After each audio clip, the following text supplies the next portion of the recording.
Go ahead and go to 2 Corinthians chapter 8 tonight. 2 Corinthians chapter 8. You know, I like to say things to get everybody's attention, but, sometimes I got to be careful because I'm afraid people are going to walk out after I say some of these things. But one thing I'm going to say, and don't walk out, I think it's time for us to to go liberal in an area. I think we need to be a little more liberal in a certain area than we have been in the 4 years that we've been here. I'd like to see us go liberal in one area. And boy, you look like it's weird saying that too, but I mean it. I think we need to be a little more liberal in one area, and we're going to read 2 Corinthians chapter 8, and as we get into this message, you'll see what I'm talking about. I'd like, you all need to be a little more liberal. Some of y'all, you're way too conservative in this area, and it's time for you to be a little more liberal. And I know, this isn't because I saw the Democratic debate. I just saw a few minutes of it, didn't see the whole thing. But listen to this message, and you'll find out what I'm talking about. So I know I got your attention now. So there, 2 Corinthians chapter 8, verse 1.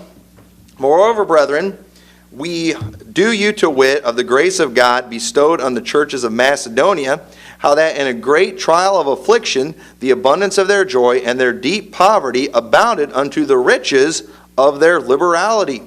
For their power I bear record, yea, and beyond their power, they were willing of themselves, praying us with much entreaty that we would receive the gift and take upon us the fellowship of the ministering to the saints. All right, so you might see what we're talking about here, but this passage of Scripture, this is often used when there's preaching on giving to missions, and appropriately so. And there's a lot of bits and pieces and things that are taken from here, but tonight we're going to look at what he's specifically talking about.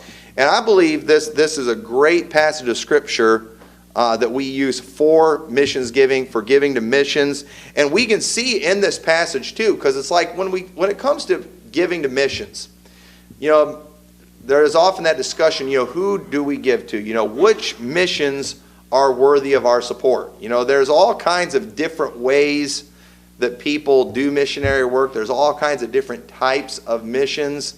And, which is the best way? Which is the best philosophy? What are the best ones? Because there are some what they call moochinaries that are out there. There's people that they call themselves missionaries, and they're not really doing much of anything but going on a vacation all the time. And obviously, we want to be careful. We don't want to be, wasting our missions money there. But at the same time, while we are going to look exactly at what this missions money, as we would call it, Paul was raising. Paul, him and Silas, they were kind of in charge, or Barnabas, of raising money to help some different saints. And we're going to see exactly what that money was for. But at the same time, while it's going to be very clear exactly what they were raising money for, it is also clear in the Scriptures that when it comes to giving, it's okay to be liberal. And that's why I said we need to be more liberal. When it comes to our giving, it's okay to be liberal. Notice he mentions the riches of their liberality. And then just a few other verses on this same subject. Let's go to Proverbs chapter 11. Proverbs chapter 11. Because here's the thing: when it comes to missions giving, while we do see exactly what they were given to in this passage, or in this passage and some other passages we're going to look at, when it comes to giving, there are really no fixed set of rules in the Bible as far as who we should give to, why we should give. We do see we're allowed to be liberal in this area. I think this is one area where it's okay to be liberal. But look at Proverbs chapter 11, verse 25. And it says, "The liberal soul shall be made fat, and he that watereth shall water also himself." The liberal soul shall be made fat. What's that talking about? What is that talking about? Someone who just gives liberally. They're not real picky about it. They're just people that, hey, man, they want to be a blessing. And, a lot of times we're just very calculated with our giving. Now, obviously, we believe in the tithe and things like that. But, sometimes, People, boy, they're going to get that tithe right down to the penny. There is no way they're going to give God any more than that. We're real picky about these things. And when it comes to giving, God enjoys that cheerful giver. That one who, man, they just give out of the abundance of their heart. They're liberal about it. And in politics right now, we've got people that are liberal, but that's not okay. It's not okay for the Democrats to be liberal because the money that they're wanting to give away is not their money. Okay, now I could be very liberal in giving other people's money away. Okay, kids, they're very liberal in giving other people's money away. They love giving their parents money. You never see kids when they put money in the offering plate, they've always got a big smile on their face. You know why? It's not their money. They'll give very liberally in that area, and that's the way it is in politics. They're all anxious to give away other people's money, but it's a proven fact that when you look at conservatives versus liberals, conservatives are always more charitable than the liberals. If you look at the people running for office, a lot of the conservative candidates and how the charities that they give way more liberally to charities than the liberals do. It's just a proven fact that they've shown many times. And with giving of your own money, it's okay to be liberal. The Bible says the liberal soul shall be made fat. In other words, you're going to have more than you need. You're going to be okay. You're going to have plenty if you are liberal in your giving. And there's many other passages where if you look up the word liberal in the Bible or liberality, it's almost always used in context to giving. And the Bible talks about, God gives wisdom to people liberally. And it uses that term in talking about giving. Just throws it out there. Okay? And as a church, I think it's okay for us to be liberal in our giving. If we have a missionary come here, somebody that's trying to do the work of the Lord, if we just, let's try to give this guy a big offering. Let's just try to be a blessing to these people. Let's try to support just as many missions and as many missionaries as we can. Churches today, they're so liberal on just about everything. They're liberal on their music. Hey, just whatever music, that's fine. When it comes to what Bibles they use, whatever Bibles, it's fine. But boy, when it comes to giving, oh, wait, we need to be conservative now. And yet in the Bible, we see it's okay to be liberal in the giving. And a lot, the liberal soul should be made fat. And a lot of times people are like, why am I so, why don't I seem to have enough? Why don't I have all these extra things that the Bible talks about? But a lot of times we think we don't have the money to give. We're not capable of doing that. But the truth is, how much we literally eat? Okay? And I'm not talking about just the food, but we waste so much money on stuff. If you just think about how much we spend a month in soda, okay? Do we really need soda? Okay, now I'm preaching to myself right now. Okay? I drink a lot more soda than I should, and it's not my fault. I'm addicted to Dr. Pepper, and it's not my fault. I'm a caffeineaholic or whatever, and so I'm going to see if I can get government money as a result of it, but hasn't worked out yet. But the money we spend on those things, if we just started drinking water, most of our families could probably take that money and give it to missions, and that's another missionary the church could support. That's how much the junk food that we eat, the drive-through stuff. We spend so much money, and we literally just eat away everything. And I get a little more frustrated with this, I think, than most people, because I work in a distribution center, a grocery distribution center, where I'm constantly stacking boxes of food all day, and it's like, Americans, they eat so much, and it just drives me crazy. I just get frustrated because it makes me have to work a little harder. But, why don't we just admit that we're blessed? A lot of times we say, I don't have enough money to give, but yet at the same time we're spending money trying to figure out how we can lose all this extra weight that we have. Maybe we ate that missions money that we could have given. Let's just think about the stuff that we eat. I'm not picking anybody for this stuff. So my day's coming. I'm still my day's coming where I'm going to have the same problem too. But there's ways that we can do these things. but we eat away, literally, a lot of our increase, and so we're not able to be a blessing. And we ought to have that desire. I want to be liberal in my giving. I mean, I want to, I don't want to be picky about who I give to. I don't want to be picky about how much I give. We're always analyzing everything. Does this person deserve it? Are they really worthy? Yet when we see in the Bible that when it comes to giving, it's okay to be liberal.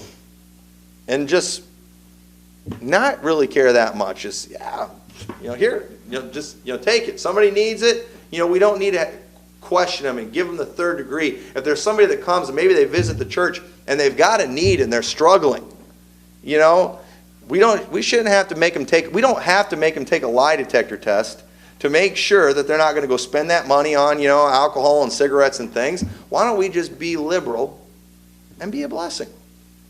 We see that's okay to do that in the Bible. And in Paul here in this story, he mentions a people from Macedonia that were in deep poverty, that were liberal in their giving. Now these people, he said deep poverty.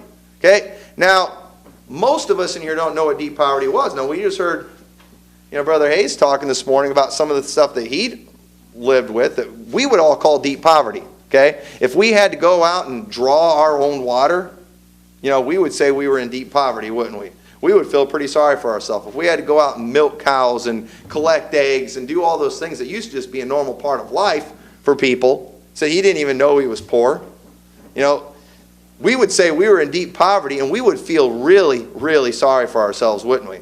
I mean, if that was us, if we were working that hard and trying to survive, we would be thinking, let's leave the giving to the rich people. But you know what? Sometimes poor people are the best givers.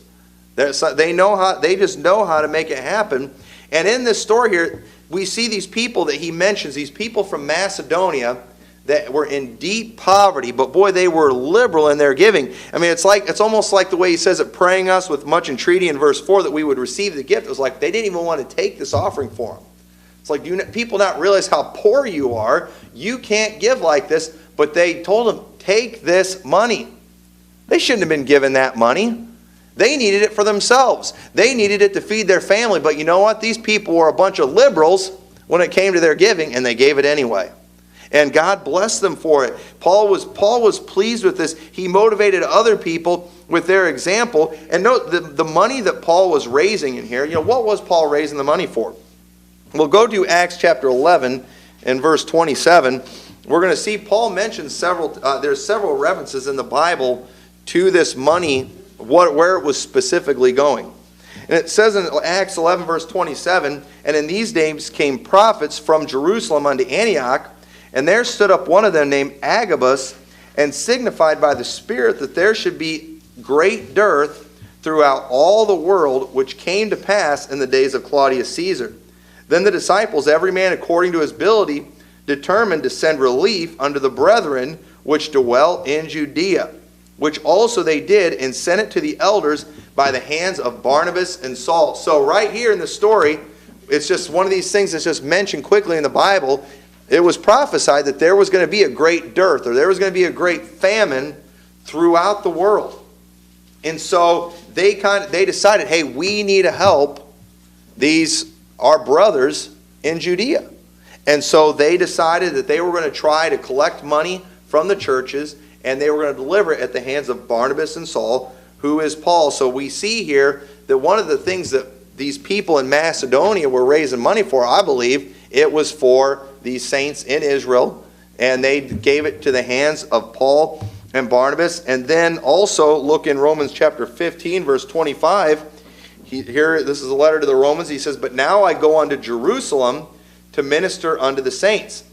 For it hath pleased them of Macedonia and Achaia to make certain contribution for the poor saints which are at Jerusalem. So right there, we see he's mentioning those people in Macedonia again. Verse 27, it hath pleased them, verily, and their debtors they are. For if the Gentiles have been made partakers of their spiritual things, their duty is also to minister unto them in carnal things. So it is very clear from the Scriptures that the money that Paul was collecting from these other churches, it was for the saints in Jerusalem and Judea. And he mentioned, hey, you have been ministered to by their spiritual things. How were they ministered to by their spiritual things? You may remember in the book of Acts, it was after Pentecost and after a great revival starts taking place, many people started selling their houses, selling their land, and they're laying it at the apostles' feet. They're selling everything they have, and they're giving it to the apostles so they would have the money to go to other parts of the world and spread the gospel. People like Barnabas, a man of great possession, sold what he had, and he laid it at the apostles' feet. And then you might remember Ananias and Sapphira. They went and they sold some of their land, and they only gave part, which was fine, wasn't it? You're allowed to do that. They weren't quite as liberal as Barnabas, but it was okay. It was okay. It was theirs to do with what they wanted to. But the problem wasn't they kept back part. The problem was they lied about it. They were trying to impress everybody, and they lied to the Holy Ghost, and that was the problem. And so here, during that time in Israel, all these people are given everything they have so they could go and preach to the Gentiles. And then they went and they preached to the Gentiles, and then all of a sudden, after they've given all this money, there's this great dearth that's coming. And now they're in trouble. They didn't get the great big blessing after giving all that, did they? They got a famine. But you know what? Paul told them, listen, you've ministered from their spiritual things. They need to reap your carnal things. And they collected money from those people to take back to the saints in Jerusalem. And that is the context. I've talked about this before. I'm getting tired of these preachers that are going around telling us we've got to support Israeli military with our money and give money to Jews because they've ministered to us in spiritual things. People who do not believe in Christ, they try to use that passage like that is, yes, those people happen to be of Jewish descent, but they were Christians. They were saved people that had given of their possessions so they could take the gospel to those people, and Paul said you need to give something back to them. Have we gotten anything from the Jews over in Israel today? No. Well, they gave us a Messiah. No, they didn't. He came 2,000 years ago. They weren't even alive when he was around, and I'm getting tired of that teaching. It's getting really big going around. But this is what Romans is talking about. He was talking about those people in Macedonia, these in their deep poverty. They gave to Paul and Silas. They were the ones that were kind of in charge, and he was going to take that money back, and he was going to minister, and he was going to help the poor saints in Jerusalem. And that is exactly what they were raising the money for in this time, to help poor saints. It wasn't even really to get the gospel out. But at the same time, while we see that that's why they were given money, we don't have to only give to poor saints in other countries. Now, if we want to, we can, can't we? But we see in the Bible it's okay to be liberal in our giving. We don't need to put a whole lot of requirements and restrictions on who we give or how much we give. Mark chapter 14 verse 7 says, "For ye have the poor with you always, and whensoever ye will, ye may do to them good, but me ye have not always." Notice he said, "Whensoever ye will." Okay? There's plenty of poor people out there, and whenever you want to be a blessing, you're allowed to do that. And you know what? If you go and you help some bum out in the street and you hand him $5 and he goes and buys beer with it, that's not your fault. Okay? God's not going to look at you and say, "How dare you give that bum that money that he went and bought beer with?" Okay? God's not going to do that. Okay, that's on him. And you're still going to get a blessing, and you're allowed to be liberal with your giving. The story of Ananias and Sapphira, Peter said, "Whilst it remained, was it not thine own?" Okay?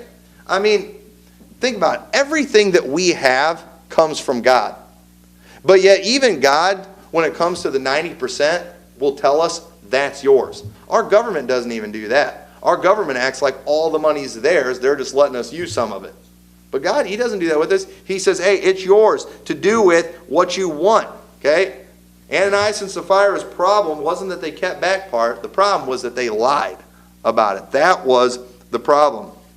So, but before God can use us in our giving, we need to give ourselves to the Lord first. Look at what it says in verse 4. Now, this is a very important thing to remember. Praying us with much entreaty that we would receive the gift and take upon us the fellowship of the ministering to the saints. They wanted to get involved. They wanted to help these people. And this they did, not as we hoped, but first gave their own selves to the Lord and unto us by the will of God. Insomuch that we desired Titus, that as he had begun, so he would also finish in you the same grace also. Therefore, as ye abound in everything, in faith and utterance and knowledge and in all diligence and in your love to us, see that ye abound in this grace also. Notice these people, this church in Macedonia, they weren't just doing good in the giving area. They were doing good in all the other areas too.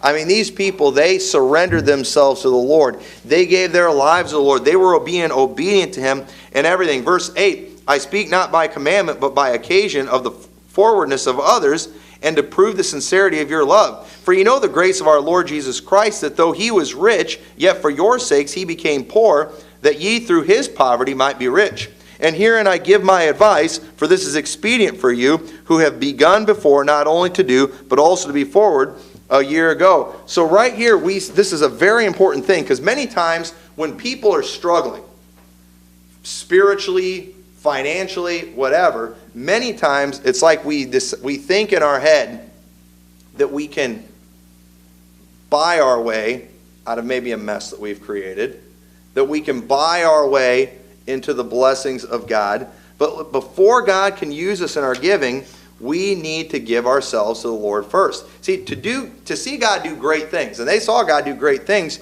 you got to surrender your whole life to His will. You know, there's many liberal Christians in every other area that it's like they feel like it's okay, they can get away with it because they're liberal in their giving too. It's like they feel whenever they give that big offering in the church that that's, gaining them special favor with God. Look how much I gave. But listen, God, He could really care less about your money. Okay? If you're doing everything else wrong, okay, I don't care how much money you put in the offering plate every week. If you're living like the devil all week, God's not going to bless that. That's not the most important thing. That's not the only thing that there is to do. If you're wasteful, you're not going to be blessed. You can put a whole bunch of money in the offering, and then if you go out this week and you're spending all your other money on lottery tickets and booze and throwing your money away at the gambling joint, God's not required to bless you.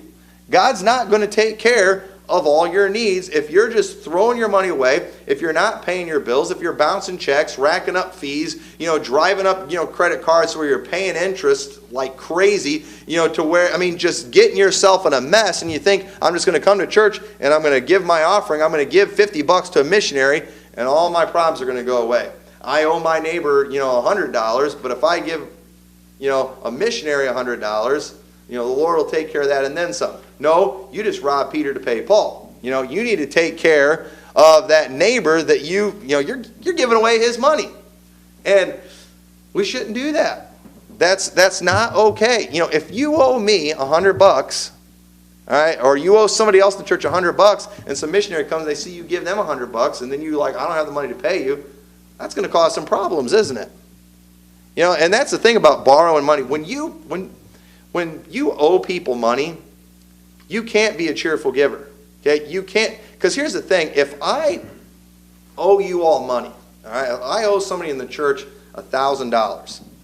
Okay, I am not going to be able to go take my kids on a vacation to Disney World without feeling really guilty.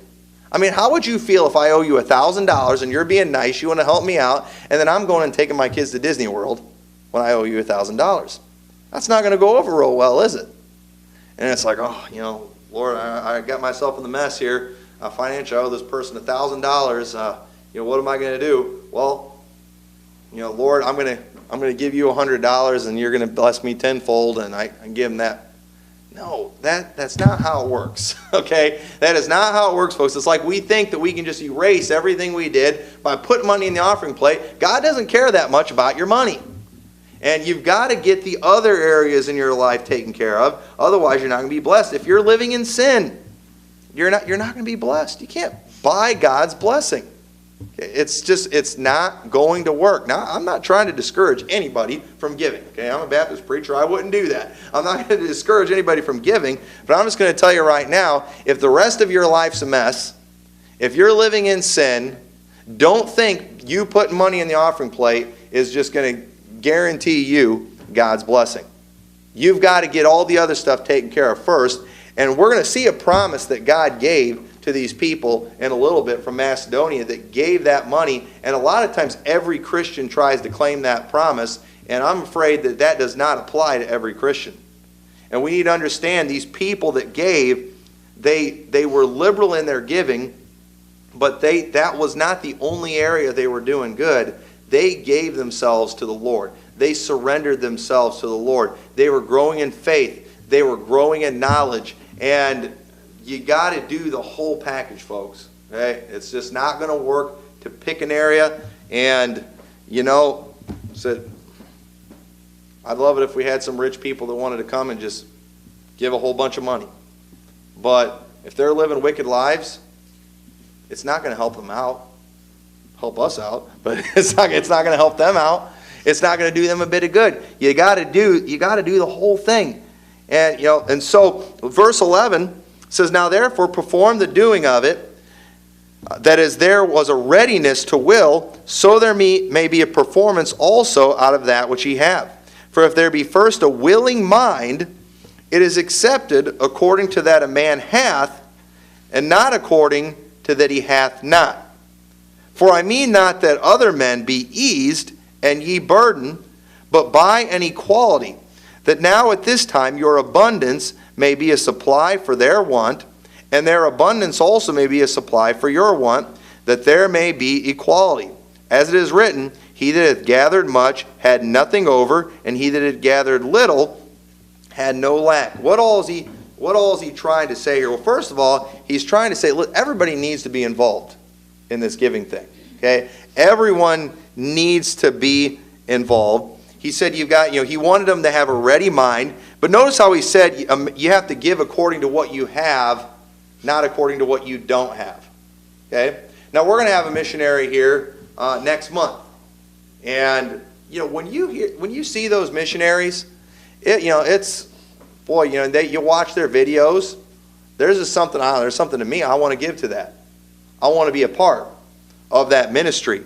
And Brother Smith that's going to be here next month. I mean, they've got a very good ministry going on over there. They've got Bible colleges over there in places like Kenya. They've got them in Egypt. They've got that mission that he's involved in. I mean, they're doing a lot of great work. And when I hear what's going on in these places, I just get excited. I want to get involved in it. I want to have a part of it. I want a piece of the action. I want to give. But you do have to give according to what you have and not what you don't have.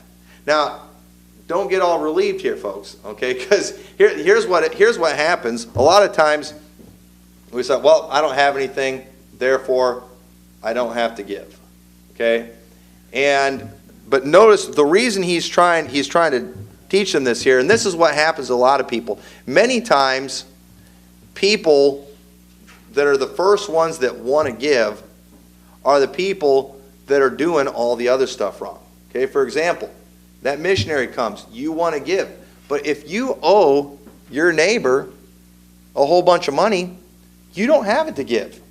You might have that cash in your wallet. You might have a little bit of that money in the bank account.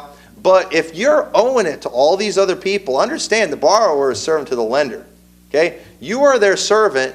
It's theirs. You're not going to be able to give in a cheerful way. You're not going to be able to give like you should. You're not going to be able to give a blessing. That money is not yours. Now, and you all know what I'm talking about. Just because you have some money in your pocket, it doesn't mean you've got money, does it? Because we all know the bills that are coming. We've already racked up all these charges for things that haven't even come yet. And here's the thing. If you really want to give, it's something you're going to have to plan on. And I think that's what he's trying to tell them here. You've got to plan on this. It's got to be something that you prepare for, something that you think about. And unfortunately, most people, we're very reckless with our finances. We don't plan anything. And here's the thing. We are Americans. If we want to give towards something, we will. Okay? I don't care how poor people are, they still find ways to get big screen TVs, don't they? They still find ways to pay that cable bill, don't they? They still find ways to buy their drugs. They still find ways to buy their cigarettes and their pornography and all that junk that's out. They still find ways to buy all that stuff, don't they? How do they do that? We figure out ways, don't we? And if we really want to give, we will figure out a way to do it. And that's one of the things that stops me from going into debt like I could. I've got good enough credit right now. This next spring, I could go to the Bass Pro Shop and I could leave that place with a boat. I've got good enough credit. I could qualify. But you know what? I'm not going to be a cheerful giver for a long time because it's going to be very difficult for me to tithe. It's going to be very difficult for me to give to missions. I have to plan on these things. I have to think about all this stuff ahead of time. When I bought the house that we had, I got a 30-year mortgage. I'm going to have to be paying this monthly payment for the next 30 years. And I did, but I had it all in mind that I'm planning on giving this much. You've got to always think about that stuff. And unfortunately, when it comes to giving, it's the last thing people think about. We think about it after we've got ourselves in debt above our eyeballs and we've owe all these people money. And as burdened as you get for it, you've got to have it to be able to give it. And I'm not saying that is an excuse. If you don't have it, listen, if you wanted to have it to give, you could do it. We always find ways to do it. We do it when we really want to. And so then verse but then that equality, okay? He's trying to he wants an equality just like God, he says the tithe, just the tenth, okay? For some people, that's going to be more. Somebody who makes, $100,000 a year is going to tithe more than the person that makes, $50,000 a year. Okay? But it's the same, proportion. It's the same fraction, I guess you could say. But then at the same time, okay, we can't just sit around depending on the rich people. See, that's what we do. We depend on the rich for everything. Every time you talk to people these days, too, especially liberals politically, what are we going to do about all the financial troubles in America? Well, we need to get more money from the rich. We always do that for everything. And you know what? People in church are like that too. If we want to raise money for a mission or if we want to raise money, to pay off the building or something, what do we all do? We all think, well, I hope the rich people will come through. I hope so-and-so, they're the ones with all the money. I hope they come through. When all of us should just be trying to do our part. Whether it be, whether we all add 2%, of what, to, whatever. We all ought to be doing the same thing. And where was it? So verse 15, as it is written, he that had gathered much had nothing over. He that had gathered little had no lack. Just kind of, as I said this, with the same, we're all measuring, with what measure ye meet, it'll be measured to you again. That ought to be the mindset that we have. We're all, kind of do that same percentage and don't just depend on the rich. You might think, well, I can't do anything because my tithe is too small. Okay, I can't make a difference. Doesn't matter. Okay, if you just do your part, and yeah, it might be a lot smaller than the next person, but it works when everybody does their part.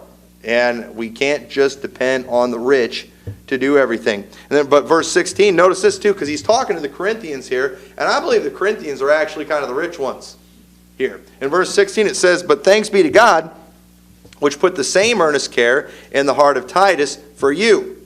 For indeed he accepted the exhortation, but being more forward of his own accord, he went unto you, and we have sent with him the brother whose praise is in the gospel throughout all the churches. And not that only, but who was also chosen of the churches to travel with us with the grace which is administered by us to the glory of the same Lord and declaration of your ready mind. Avoiding this, that no man should blame us in this abundance which is administered by us, providing for honest things, not only in the sight of the Lord, but also in the sight of men. But we have sent with them our brother, whom we have oftentimes proved diligent in many things, but now much more diligent upon the great confidence which I have in you. Whether any do inquire of Titus, he is my partner and fellow helper concerning you or our brethren be inquired of, They are the messengers of the churches in the glory of Christ. Wherefore show ye to them, and before the churches, the proof of your love and of our boasting on your behalf. See, I believe Paul, he was expecting something. He'd kind of boasted on their behalf.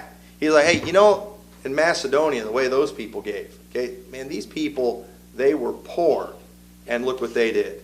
And now I want you to go to the Corinthians. We need a help. Our brethren in Jerusalem, go to the Corinthians. They are really going to be a blessing. And I believe Paul did expect more from them. I think it's implied in a lot of these passages here that they were doing fine. They were doing pretty good. And I know we all think we're poor because we all watch commercials all the time and we see all the stuff that we don't have. We see all the billboards and we're bombarded with advertisements all the time, and we all have neighbors that have more than we do, and so we all think we're poor, don't we? Okay? But we're not poor. We all had cars to get here tonight. We all ate something today. We all have clothing that we're wearing. We're not poor. Okay? I know we think we are, but we're not. And I believe that God expects more from us than he does from a poor nation. And I believe Paul expected more from the Corinthians than he did from the people of Macedonia. Because see, it's about the same measure. Everybody should do the same percentage. If you make $100 a week, you ought to give your 10. And if you make 1,000, you ought to give your 100. God expects the same thing. However, if you make the 1,000, it is easier for you to give the 100 than it is for the person who makes 100 to give the 10, isn't it? Because while it's the same measure, that person who makes 1,000 a week eats as much as the person who makes 100, right? I mean, it costs just as they pay the same thing in gas. They pay the same thing for, electricity and all those other things, don't they? So really, even though we are the richer people around here, and I know you're all looking at me like we're not rich. Yeah, we are. Okay, in America, we're a lot richer than they were in Macedonia back then. We're not in deep poverty. I believe while God has given kind of a percentage that everyone ought to do, we do have an ability to do more. We have the ability to be more liberal than the people of Macedonia were, don't we? Because we're doing fine in this country. And yeah, if you're making $1 million a year and your tithe is $100,000. But boy, if you're making $1 million a year, you can do a lot better than that, couldn't you? And you're not going to die. You're not going to starve, okay? But yet, for some reason, God does that. He just put, the percentage there that we all should do. And churches like churches in America, we ought to be able to do a lot more when it comes to giving than people in other countries, because we are very blessed in this nation. We have a great abundance, and I believe Paul expected more from the Corinthians than he did from the other churches. And so just remember that. That's why we don't need to just say, well, I'm going to do my percentage and boom, that's it. No, let's be liberal. We have the ability to be more liberal than people in other nations. And so go to Philippians chapter 4. Go to Philippians chapter 4. We're going to read another reference to, the Paul collecting this money for those saints in Jerusalem. Philippians chapter 4 and verse 15, look what it says. It says, "Now ye Philippians know also that in the beginning of the gospel, when I departed from Macedonia, no church communicated with me." And that communicating, that's talking about giving. It's not talking about just talking. No church communicated with me as concerning giving and receiving, but ye only. For even in Thessalonica ye sent once and again unto my necessity. Not because I desire a gift, but I desire fruit that may abound to your account. And I just want to stop right there and say, listen, I don't want our church to be liberal in giving just so we can be a blessing to other missionaries and help see more people saved around the world. This will be good for all of you. And all of you will be better off if you give to missions, if you're liberal and you're giving, it will turn out good for all of you. I really believe that. And he said, not that I desire a gift, but I want fruit to abound to your account. But I have all and abound. I am full, having received of Epaphroditus the things which were sent from you, an odor of a sweet smell, a sacrifice acceptable, well pleasing to God. Notice it's a sacrifice. We don't like to sacrifice anything. You know what? Maybe if we're going to be able to give, we might have to sacrifice our cable. You know, if we're going to be able to give, we might have to sacrifice some of the junk and just some of the things that we like to spoil and pamper ourselves with. We might have to sacrifice something.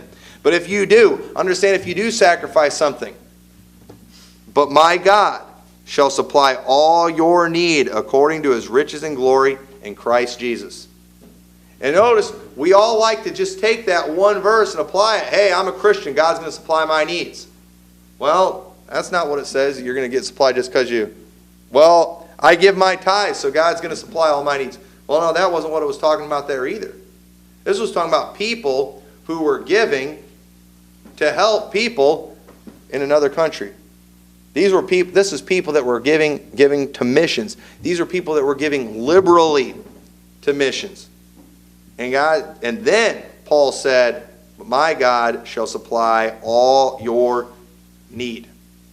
And I think a lot of times we claim that verse way too soon. We think just because we're saved, God's going to supply all our needs. That's not what it says. Just because I tithe, God's going to supply all my needs. No, this was said to people who were liberally giving to missions. So, we are very blessed as believers in the United States. And while God expects people in poor countries to contribute to missions giving, I believe he expects more from us. Luke chapter 12, verse 48, but he that knew not and did commit things worthy of stripes shall be beaten with few stripes. For unto whosoever much is given, of him shall be much required. And to men have committed much, of him will they ask some more. What does God expect from us as a church? You know, what have we been given as a church? We don't have that much money as a church. Well, wait a minute. Yeah, we don't have a real fat bank account. But here we are 4 years into this church, and we've already got a nice building that we own and don't owe very much money on. That's a pretty big deal. I mean, that's a pretty big financial gift that God has given.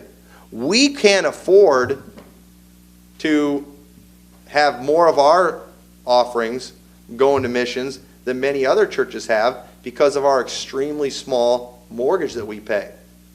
A lot of churches that start like we do have very large rent payments. I mean, 3 times what we are paying on a mortgage many times. That's something that God has given us. We've been given much. I think we should be a little more liberal in our giving than probably some other churches. I think God probably expects that from us. We've been given much as a church. God has blessed us materially with this place that we have in this location. I think God expects something from us. You know, all of us, we can look at what we have in our lives. And like I said, it's hard to be grateful. We're going into the Christmas season. Y'all are going to just be seeing advertisements. If you're watching TV and watching those commercials all the time, you're going to think you're dirt poor. You're going to think you don't have anything.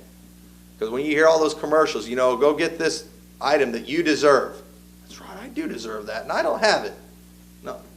That's you getting fooled by advertising, okay? Y'all just need to get in your head, you're filthy rich, okay? You're filthy rich.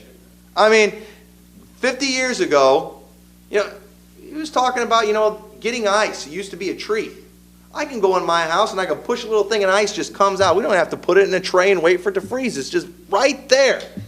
I don't have to draw water, and that same thing, I push another button and water comes out, and I got a glass of cold water right there.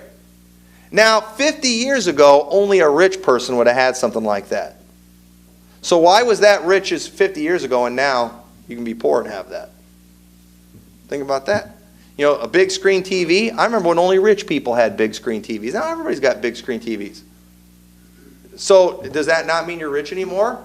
Or maybe it just means we keep raising the standard of what is rich. You know, there was a time just having more than enough to eat meant you were rich. You know, there was a time that just because somebody was overweight that meant that they were rich. And we're a rich country. We're filthy rich. We just need to get in our head. We're stinking rich, and we ought to be liberal in our giving. Stop listening to the commercials. Stop listening to America. Stop listening to these politicians talk about all those people that are in poverty that make this much money. That's not poverty. Okay? If you have a place to live and you have clothes and food to eat, you are not in poverty. Okay? You're rich if you have those things. If you've got cars and you have multiple cars, you're rich if you have those things. So, we're so rich, we're like in the days of Solomon. No, people didn't even figure in silver. Silver, it was like stones. They didn't even pay attention to it. Well, we're so stinking rich now, we don't even care if we have 2 cars. We don't care if we have big screen TVs. We don't care if we have fancy refrigerators. We don't care if we have air conditioning and heat and running water. We don't even think about that. That's how rich we are in this country. So you know what? Stop being a victim and acting like you're poor, and just admit you're filthy rich. And you know what? Stop being so stinking conservative and get liberal with your giving. We have the ability to do that, and God expects it from us. And so I hope you understand what a big deal this is. This is probably going to be the only time you're ever going to hear me preach about being more liberal. But I think as a church, it's time for us to go liberal in the area of missions giving. And so with that, let's all stand together.